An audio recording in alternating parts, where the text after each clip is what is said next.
नमस्कार, जनभावना टाइम्स में आपका स्वागत है। मैं हूं अंकिता। देश में सेना में भर्ती को लेकर अग्निपथ योजना पर बवाल मचा हुआ है। देश के कई हिस्सों में पिछले 3-4 दिनों से विरोध प्रदर्शन जारी है।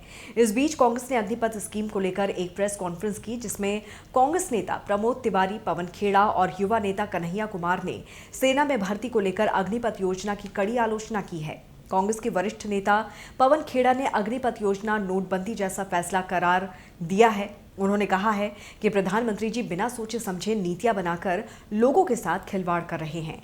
उन्होंने अग्निपथ योजना को तुरंत वापस लेने की मांग की है। तो वहीं कांग्रेस के वरिष्ठ नेता प्रमोद तिवारी ने अग्निपथ योजना को no rank, no pension, only tension, बिना डायरेक्शन बताया। उन्होंने कहा कि क्या वित्तीय बचत के लिए नौजवानों को शहीद कर देंगे?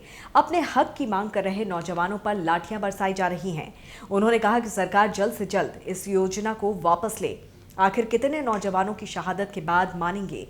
कांग्रेस के युवा नेता कन्हैया कुमार ने कहा है कि बिहार का बेरोजगारी दर दोगुना है, युवाओं से मौका छीना जा रहा है। उन्होंने तंज कसते हुए कहा है कि पीएम हम लोगों को पिंजड़े में बंद चूहा समझते हैं। ये देश गांधी का देश है। उन्होंने कहा कि आर्मी भर्ती के खिलाफ अग्निपथ स्कीम को लेकर कांग्रेस आंदोलन का समर्थन कर रही है।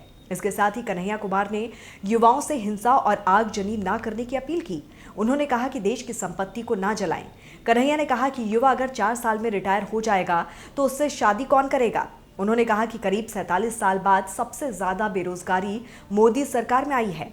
उन्होंने सवाल किया कि मोदी सरकार ने ऐसी योजना को लेकर पहले विपक्ष या युवाओं से क्यों नहीं पूछा? महज नौकरी नहीं है सेना। किसी को जब सेना में नौकरी मिलती है तो पूरे इलाके में उनका सम्मान होता है। देश की सुरक्षा का सवाल है, इसलिए मजाक मत बनाइए। कन्हैया ने कहा कि अप टू 25% ये मेगा बम्पर सेल्समैन की मानसिकता है। जो फायदा गिनाया जा रहा है वो पहले से मिल रहा है। कोई नेता का बेटा आर्मी में नहीं जाता है, गरीब किसान के बच्चे आर्मी में जाते हैं। अग्निपथ योजना देश के नौजवानों को अग्नि में झोंकने की योजना है। ये नौजवान ना किसी के द्वारा लाए गए हैं और ना बुलाए गए हैं।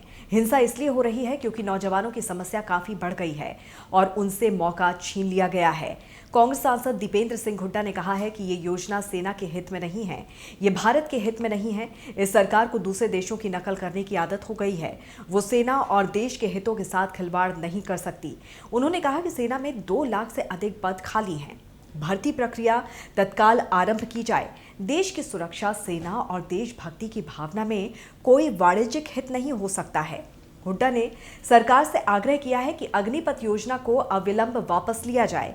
हुड्डा ने कहा है कि सरकार को सेना पर राजनीति नहीं करनी चाहिए, राष्ट्र नीति के तहत काम करना चाहिए। रक्षा, सेना और इससे जुड़े मुद्दों पर जरूरी हो तो संसद का विशेष सत्र बुलाया जाए या फिर सर्वदलीय बैठक बुलाई जाए। इस पर आपकी क्या राय है, जरूर हमें कमेंट करके बताइए। खबरों को विस्तार से जानने के लिए आप हमारी वेबसाइट www.thejbt.com को लॉगिन कर सकते हैं। देश और दुनिया की तमाम खबरों के लिए आप देखते रहिए जनभावना टाइम्स। नमस्कार।